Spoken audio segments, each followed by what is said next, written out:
Hello everyone and welcome back to another special episode of Beneath the Lift Tower. My name's Charles McGilvray and I'm once again joined by Simon Stacey and Jess Kevill. This is another special edition of the show where we're joined by a very special guest. Born in Weston-super-Mare, he started his career out in the London Irish Rugby Academy, making appearances on loan from there to Henley Hawks. He later moved to Sale Sharks, where he had loan appearances at Macclesfield, Doncaster, Clyde, before making 89 appearances for Sale. From Sale, he joined Worcester Warriors, unfortunately, in their last year in the Premiership before their demise. And he finished that season out in the top 14 with Montpellier before he made a very wise decision and joined Northampton Saints. In that period, he also made 2 appearances for England. And it was arguably last season well renowned as the signing of the season across the Premiership. So we are very grateful to have on this week Curtis Langdon. Hi Curtis, how you doing? Good, thanks Charles. Thanks a lot for having me. It's nice to be here and be able to speak to you guys. Yeah, no, it's brilliant to have you. How's the body feeling pre-season? It's all right to be fair. I'm feeling pretty good. Obviously, Prem final picked up a bit of a shoulder injury, which kept me out for a few weeks. I was pretty much in the club straight away after the final, just rehabbing, trying to get my shoulder back as quick as possible. Managed to get away for a week with my girlfriend, which was nice. So yeah, I felt refreshed after the time off, but a lot of it was spent rehabbing. But yeah, pre-season's been going really well. Shoulders back to normal now, and to be honest, just looking forward to the season starting. I suppose it's a bit of a shorter one this year than last year. So you haven't got that. I'm sure you can't wait to get into it. I'm glad it's not as long as last year. It's definitely nice knowing that we've not got that much long left of pre-season before the games start. I think the lads are itching to go now, so thankfully not too long. Last year, I don't know if it was the case or not, but from externally it seemed that there was very much an emphasis on putting on bulk and size, and the squad seemed to fill out quite a bit, and it seemed to be a design across the squad. Is there an emphasis this year in pre-season? I think last year was a bit different. I don't think I've ever, as you read out a minute ago, I've had quite a few clubs.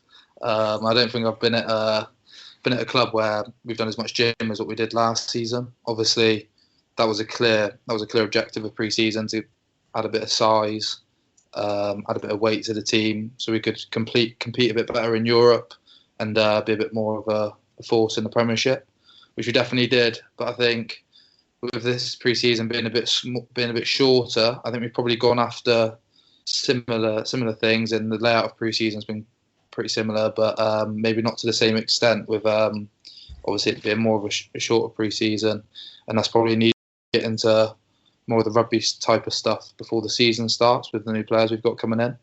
But we've definitely seen some lads put on some size and get their bodies right after what was a long season last year, playing a lot of rugby.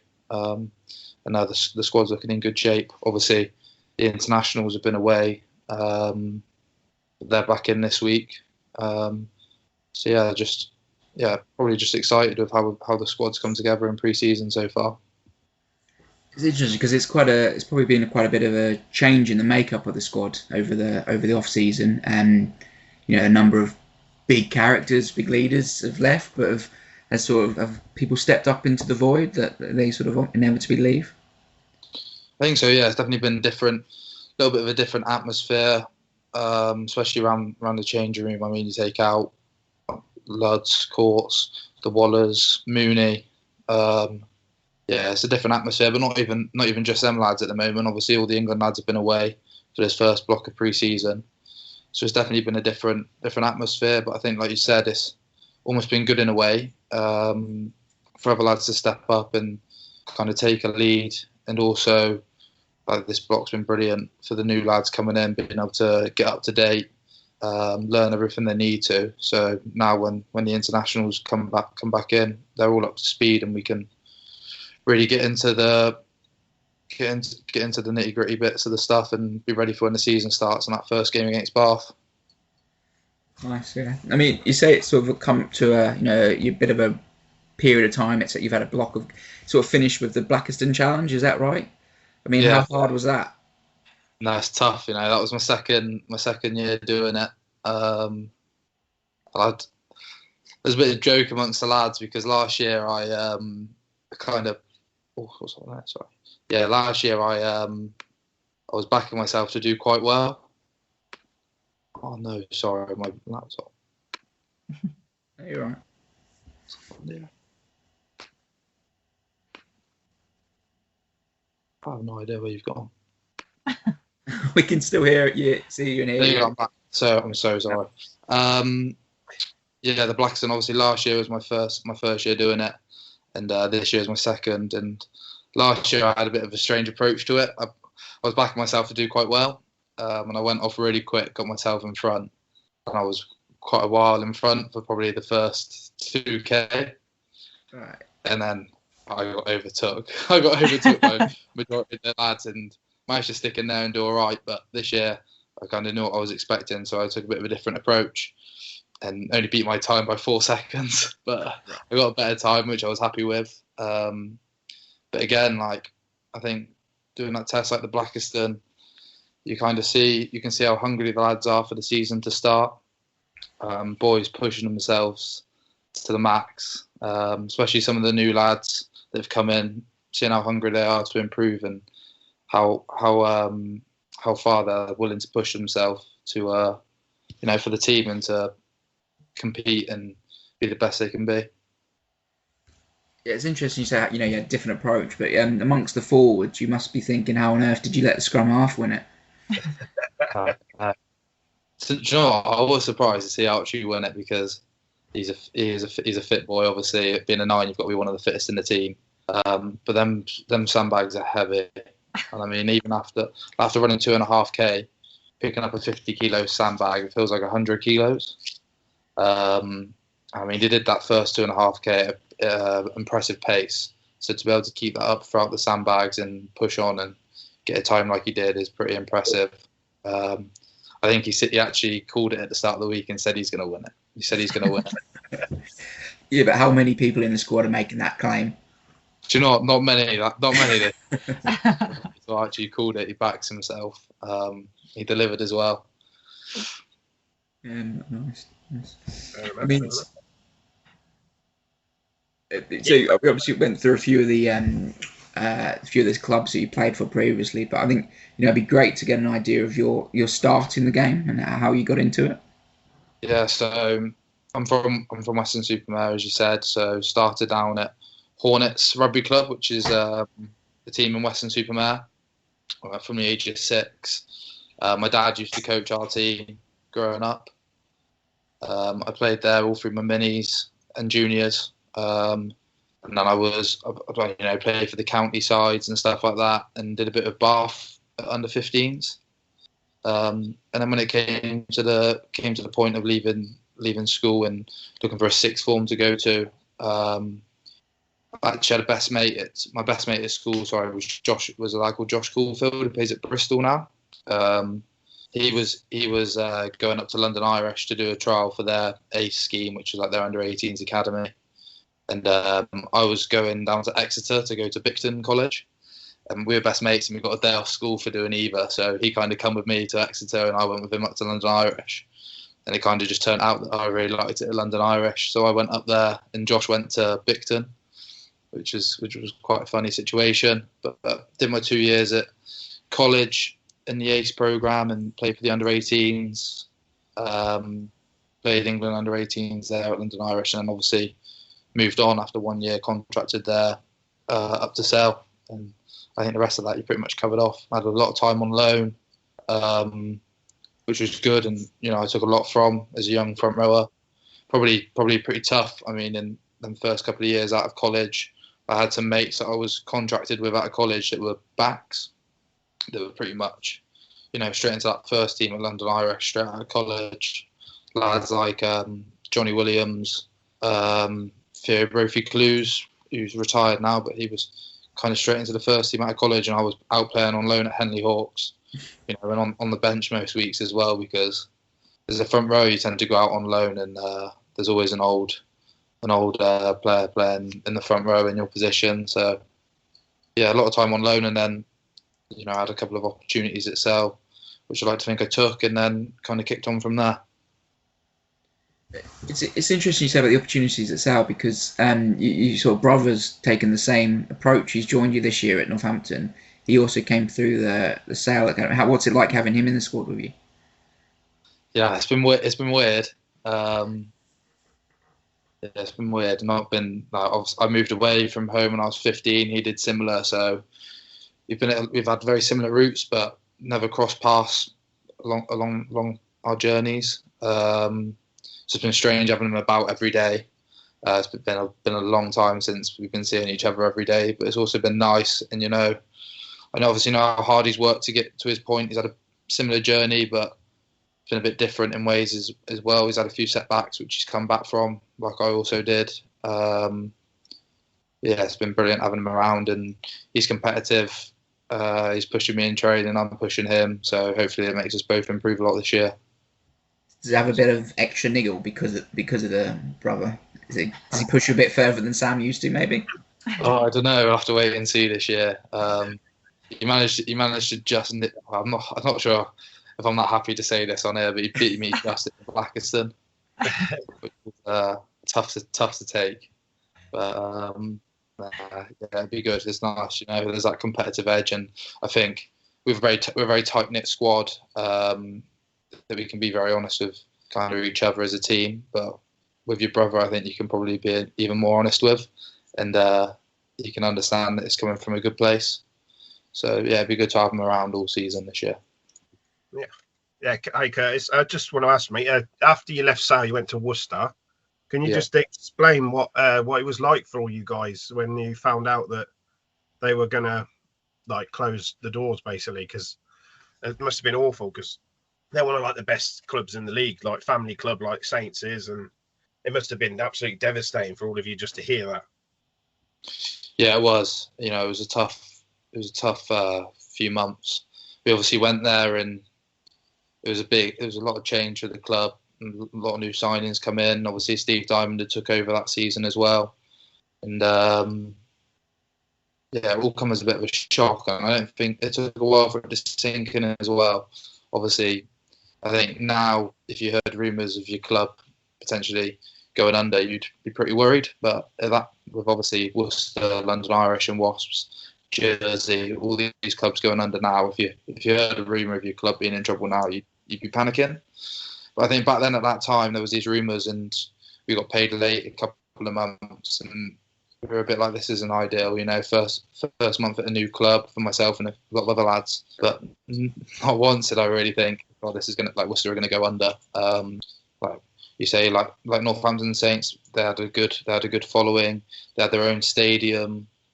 I just didn't really think it could be possible for that to happen.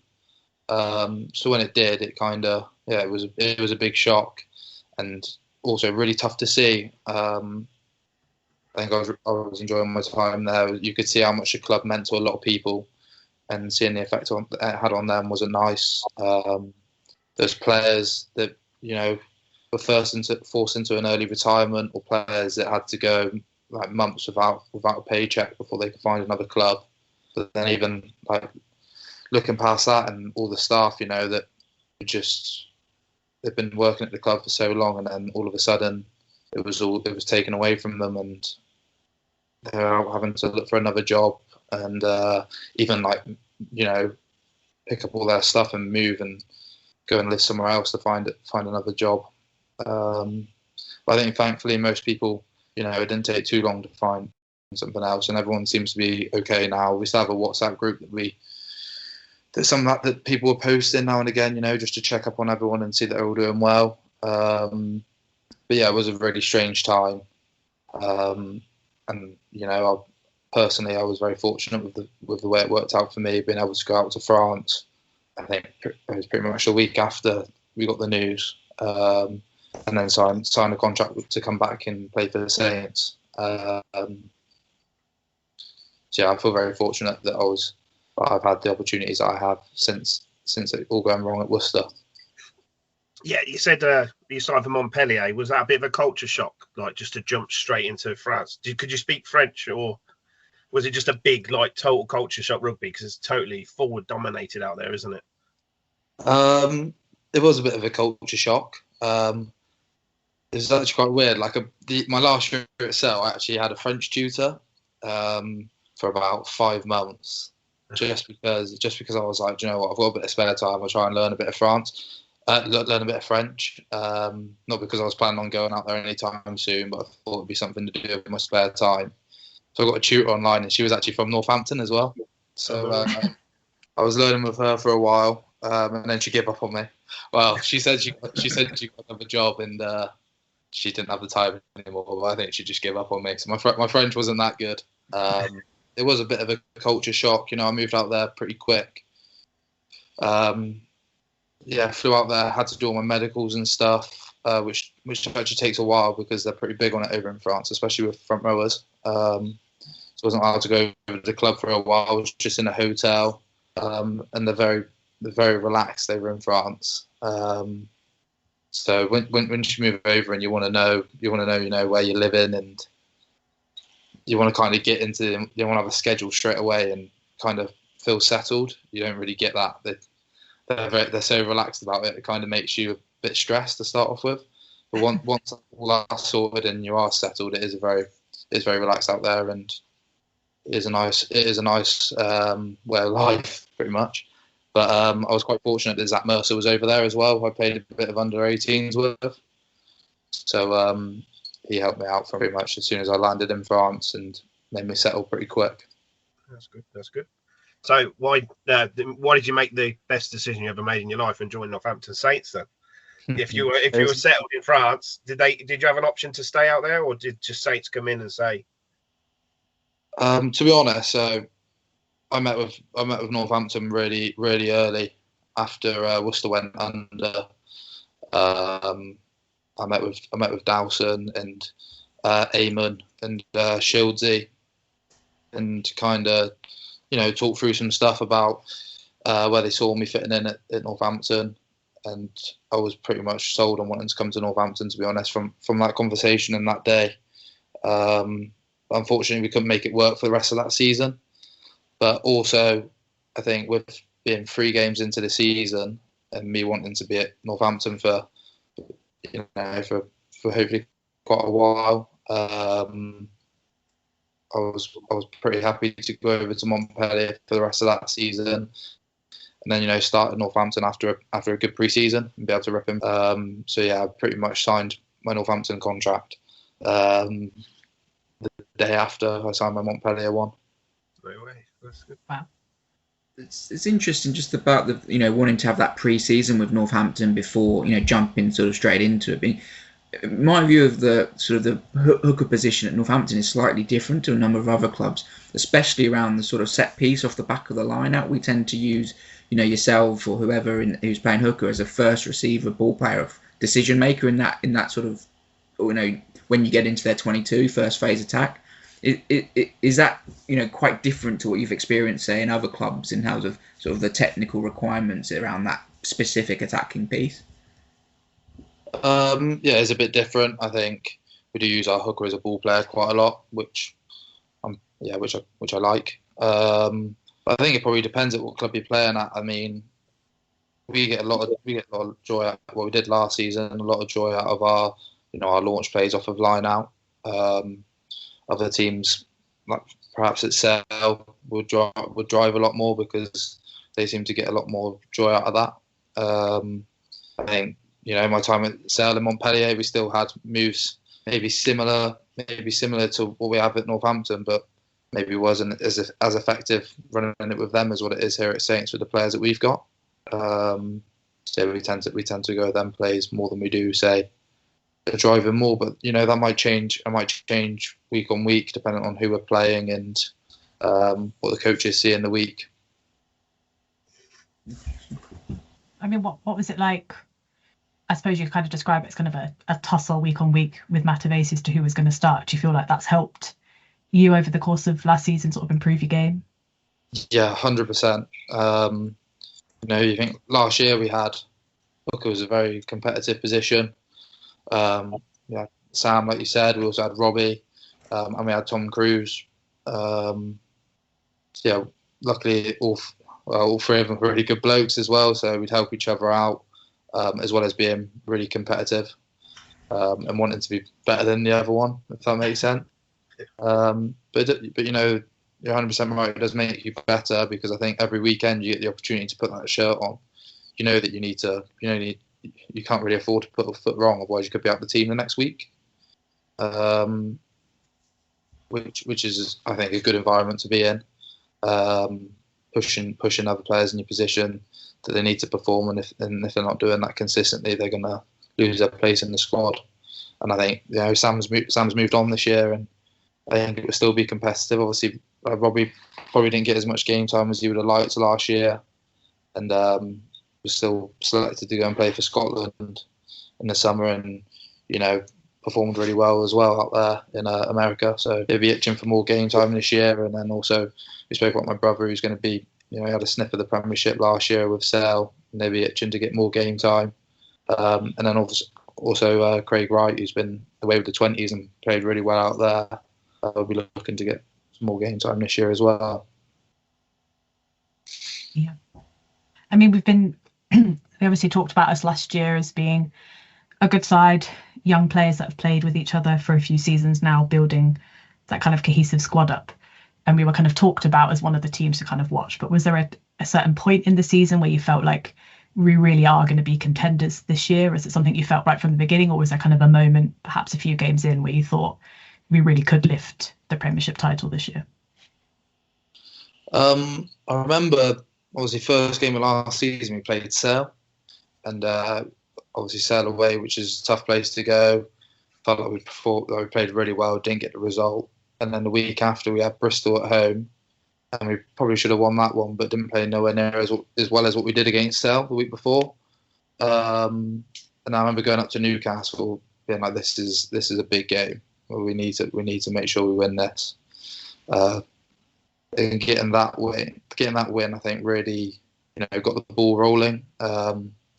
Newcastle was tough. I know they were, you know, bottom of the league last year, but going up there in the conditions like it was on that day as well was a very tough place to go, and to get the win, really, I think, probably give us a boost of confidence to then, you know, like I say, get the ball rolling and get a bit of form. And I think we beat Bath the week after. We were on a bit of a winning run then, which I think, yeah, made me realise that, yeah, this could be, you know, we can do well this year. And I'm not sure if I knew at that point that we were going to win the league, but I knew that we definitely had the ability to, you know, to have a special season. And what was it like on that day specifically? So us three were there. We were all there watching it live. But what was it like for you as a player in a game that was horrendous from a spectator's point of view to watch? But what was it actually like, you know, on the pitch during that? Obviously, I know you picked up the injury, but what was it like? Yeah, it was a day full of like loads of different emotions. Like you said, it wasn't our best day. But do you know what? I think a lot of every team seems to have one or two games where, you know, they don't play their best, but they still get the result. And I don't really think that we had many games like that last year. I think ours probably come in the final, luckily. But no, it was a strange game. You know, we started well. They got that red card. And then suddenly the message is, you know, nothing changes. Sticks to what we're at. Like this. But I think, you know, mentally it does change things a little bit, and I think it definitely changed something for Bath as well. They knew that they couldn't afford to put a foot wrong for the rest of the game, and they really fronted up for the rest of the game as well. Obviously picked up that knock and come off at about 55 minutes, and I remember being on the touchline just thinking, "Oh, we can't. Please do not lose this." My last two involvements were getting ran over by Sam Underhill, and then catching the ball on my chops because I couldn't pick up my arms, catch the pass off Mitch. It taken off after that, and, you know, the score, we were down at the time, and I was thinking, no, it cannot end like this. And then, you know, thankfully we had some good impact coming off the bench, and George Hendy obviously made that awesome break, and Mitch managed to finish that try.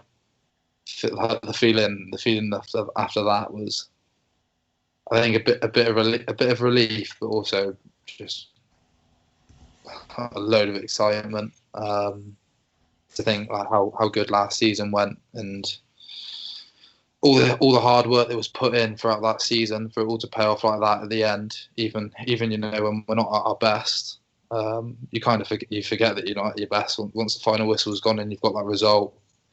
And that was it was a real special day, and even the days to follow were pretty awesome as well. Back to the club, seeing all the supporters there, and speaking to them and hearing how much it meant to all of them. And then the open bus tour, I couldn't believe how many people turned up to see us. That was awesome. We go again, and I want to experience that again this season. So how long were the ski goggles on? How long did the party last? Do you know what? I think there were some lads. George Hendy, I think, had them on for a while. I think he even took him on holiday when he went away the week after. But the celebrations lasted a while.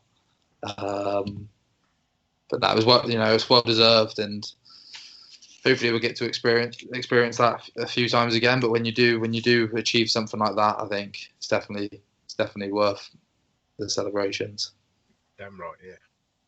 Yeah, I mean you're on sort of 100% record now. 1 season, 1 win in terms of the Premiership. So how does that make you feel for next season? Does it just make you hungrier, I imagine, to try and back that up? Yeah, definitely hungry. I think as special as last season was, we've got to kind of park that now. We've got a new set of lads, and we've got to be hungry to not even just do the same, but to go one better this year. I think you look at the lads that we've recruited.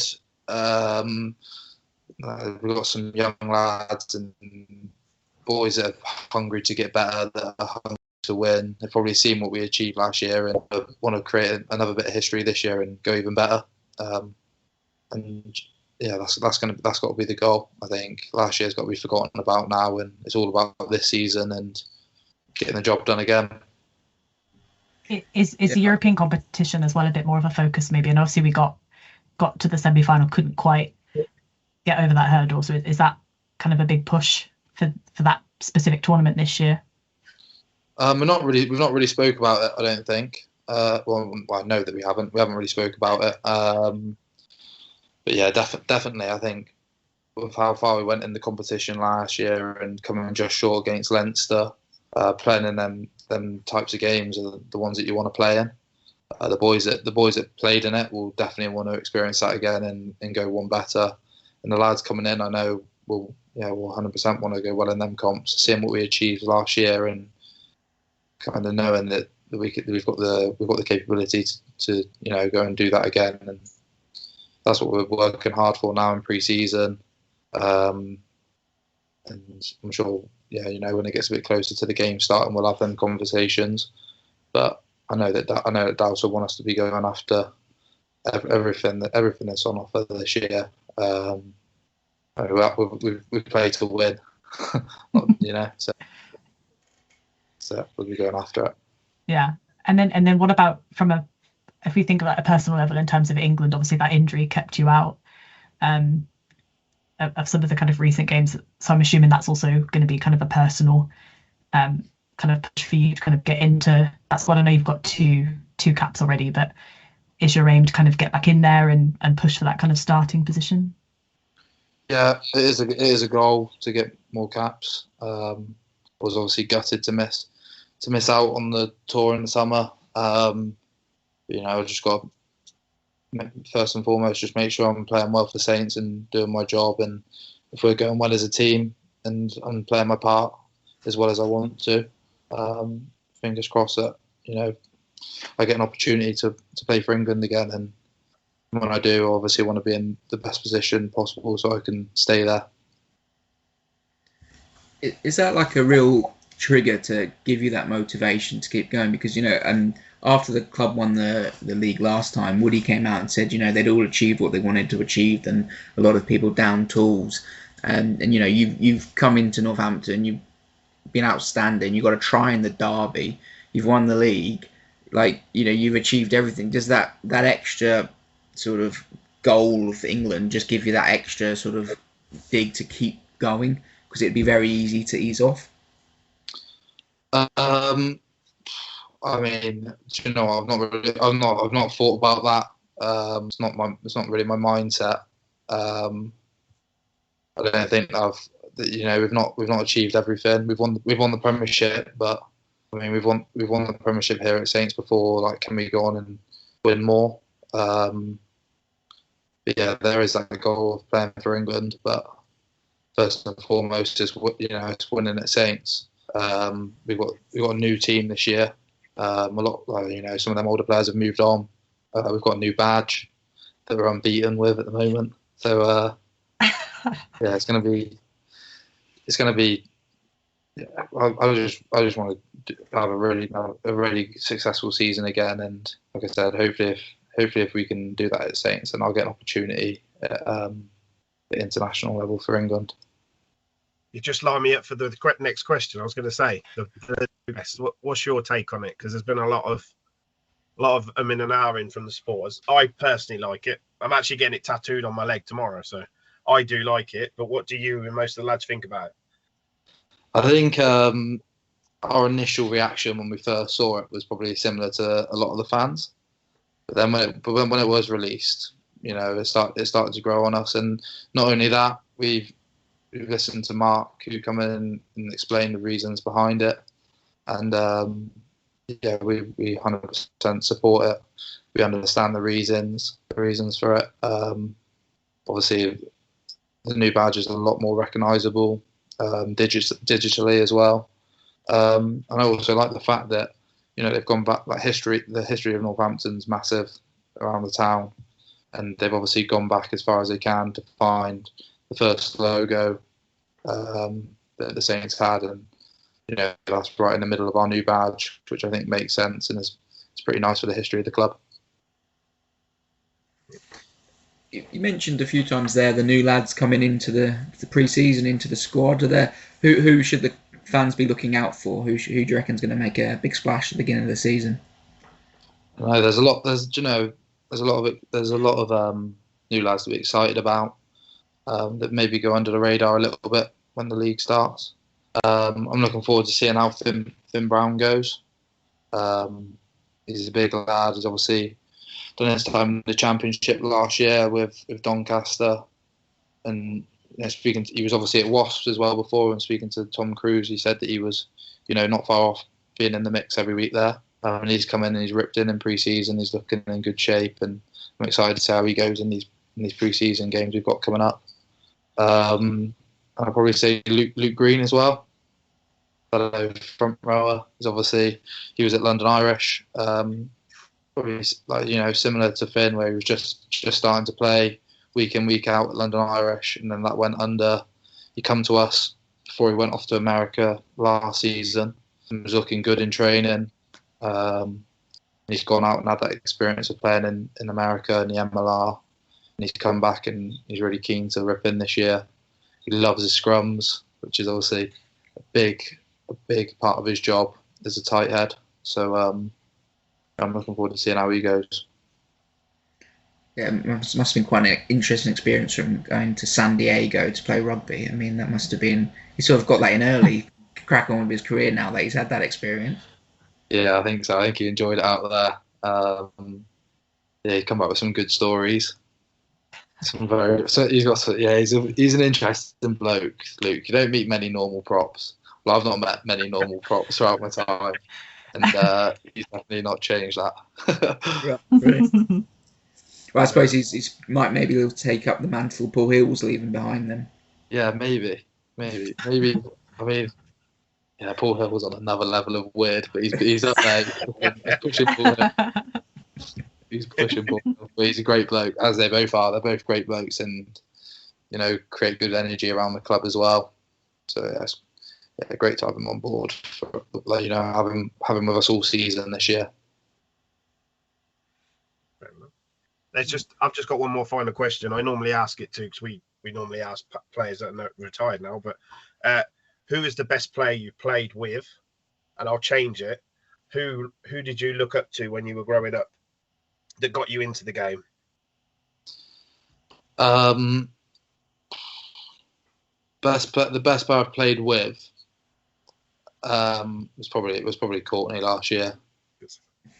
I think it's quite an easy question to answer. And I've played with some really good players, over the years, but playing with Courtney as a line-out option, pretty incredible, and just the effect that he can have on the team. He's not a big speaker, but when he does speak, everyone listens.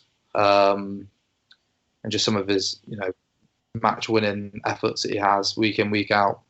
To have played as many games as he has, and to be able to play them still at the such high standard that he does is real impressive. And then the player that I used to watch a lot growing up was Schulbrecht at Saracens. Just used to really enjoy watching him. The way he plays the game, the way he runs with the ball. He was aggressive as well. I used to watch a lot of him and used to get excited with the way that he played. Great. He's a great player. Yeah, I definitely say there's overlaps in that. You're very similar in style of play as well. I mean, he ended up finishing a lot of his games for South Africa playing in 8. Have you always been a hooker? Have you always played in the front row? That says a lot about him that he was able to go and play number 8, at the international level, because he wasn't a big bloke, but he was just incredibly skillful and good on the ball. I've always been a hooker, but played a bit in the back row as well. Started off as a 9. I actually used to love Matt Dawson when I was younger. He was one of my favourite players for England when I was a lot younger. I used to play a bit of scrum half, and he was a player that I used to like. But then, slowly moved to the front row. I think I went straight to hooker. I've always been, throwing from a young age, but played a bit in the back row at 7 and 8, which I think probably helps as well. I've been throwing pretty much since the age of 12. I remember in the back garden with my dad, with him on the ladder, throwing to him. And that's definitely helps. Would you say your father then was a big supporter of your early career then, if he was out there standing on ladders getting you to throw him the ball? Or? Yeah, massive. I think all my family have been really, really supportive, and I wouldn't be here without them. My dad, all the effort that he put in with doing stuff with me like that on YouTube, watching, because my dad used to play a bit when he was obviously younger, but he was in the Marines as well, so he didn't play a lot of rugby. He'd be on YouTube watching throwing tutorials to help me out when I was younger, doing stuff like that. And I'd be grabbing him, getting him up on the ladder, getting him in the garden, catching balls for me, taking me down the park. I actually got a strong memory of him when I wanted to move to the backs at a young age, and him taking me down to the park to do some kicking. And we were there for about 10 minutes, and I had him running all over the shop, kicking the ball to him. And he was, I think from that day, he said, "Look, this is just not going to work. You're a hooker. You're not better." So stick to that, and you can forget being in the backs. You don't take over Sam's position as the 4th choice kicker in the squad then, no? I've got a lot better at kicking since then, but no, I don't think I'm going to be stepping up to take any kicks at the Saints. But no, all my family are really supportive. They come to most games. My grandparents, my mum. They get to as many games as they can, and it's awesome to see them in the stands every week, no matter where I am, whether it be in France or in Exeter or up in Newcastle. They do their best to be there, which is really special. Yeah, no, amazing. I think we'll let you get on now. It's been really fantastic to have you on the show, so thanks once again for joining us, and thanks everyone at home for listening. It's been another fantastic episode. I hope you agree. So listen next week, and we will be back. Thanks a lot for having me. Cheers, guys. Thank you, guys. Thank you.